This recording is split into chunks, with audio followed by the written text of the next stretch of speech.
Hello, my name is Eric Mueller with Wealth Architecture Group, and I'm excited to share some powerful principles with you here today.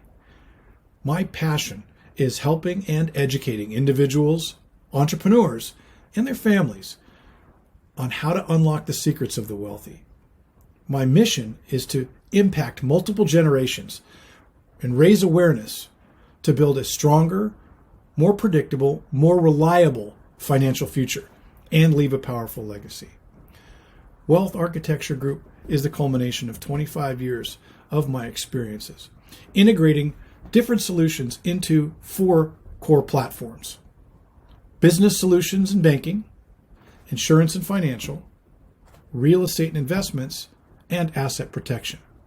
Like many things in life, nothing is entirely certain whether someone actually will own a real estate property for a home or an investment, where they might set up a trust to understand how to offset probate and set up the right entity, whether they learn some banking principles on how to access and leverage capital with banks. But as Benjamin Franklin quoted, in this world, the only thing that is certain is death and taxes. So that's what we're going to focus on today, those 100% certainties. Now, talking about some of these things is about as much fun as wanting to get punched in the face. So let's hit it head on. Let's deal with it. Let's roll up our sleeves and get her done, as they say in the South, and attack it powerfully and without hesitation. Is it a maybe that we're all going to go get our number called to play that big game in the sky someday? No, it's 100% certain. Is it maybe that we got to pay taxes if we want to or not? No, you kind of do, or there's things like prison for that. So let's deal with this. Let's talk about this thing about life insurance. Well, life insurance has been around for 100 years. Unfortunately, most of the people that offer the services in that regard are trained enough, in my opinion, to be dangerous. They're transactional. 90% of the folks have only talked to them once and never heard from them again. They're here today, gone tomorrow. So the idea is, let's understand all the dynamics, the fine print, the good, the bad, and the ugly.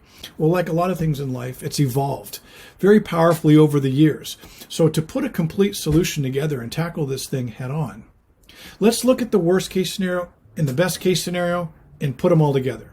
Worst case scenario, something happens. Well, that's technically what most people think life insurance is for, to provide a benefit to a beneficiary, spouse, loved one, child, so that there's not a financial burden. What does that look like? Well, there's 3 layers for that financial planning outcome. The first is handling financial affairs with the dignity and respect that it deserves.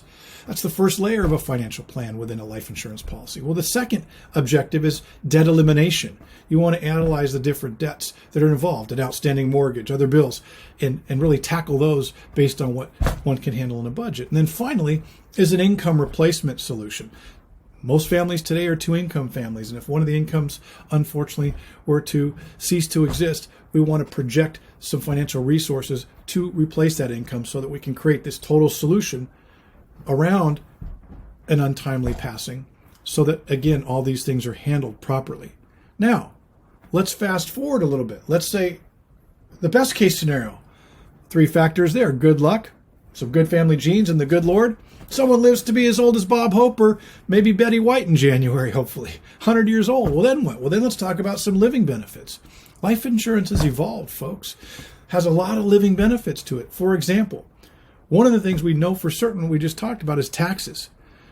The national debt is growing at a more rapid rate than it ever has before. We're approaching almost $30 trillion in debt.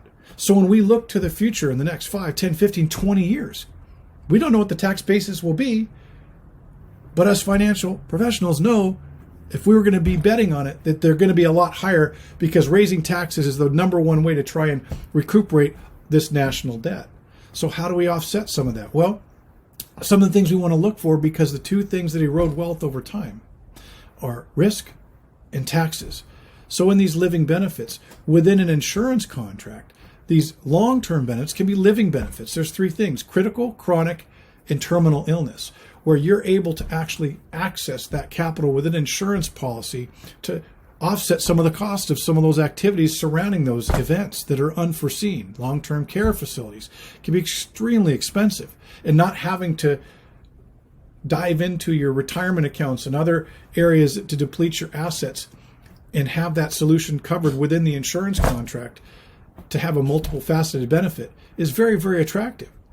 Well, let's also talk about taxes. How many things are tax-free out there? Not very many. One of the things we focus on as well surrounding planning for these affairs is tax-free retirement. One of the things we look at is Roth conversions.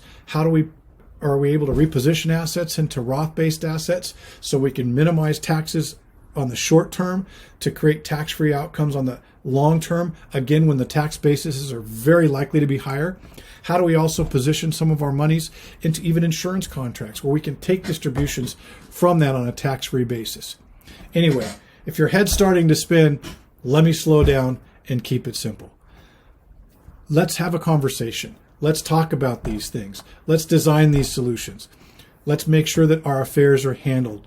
Worst case scenario, best case scenario, and have a fully integrated solution. And most importantly, let's talk about the fine print first. We don't want surprises later. We don't want someone to have a policy where they realized it wasn't a real policy that covers any occurrence. It was an accidental policy. I have that happen all the time. We don't want premiums to all of a sudden go up every 5 years. We'd like it to be predictable over a 30-plus year basis like a mortgage payment should be. I'd love to talk to you. I'd love to design a solution and most importantly, get to know you and how we can help you. I'd look forward to that and hope you're doing well. And as always, be the best and be blessed.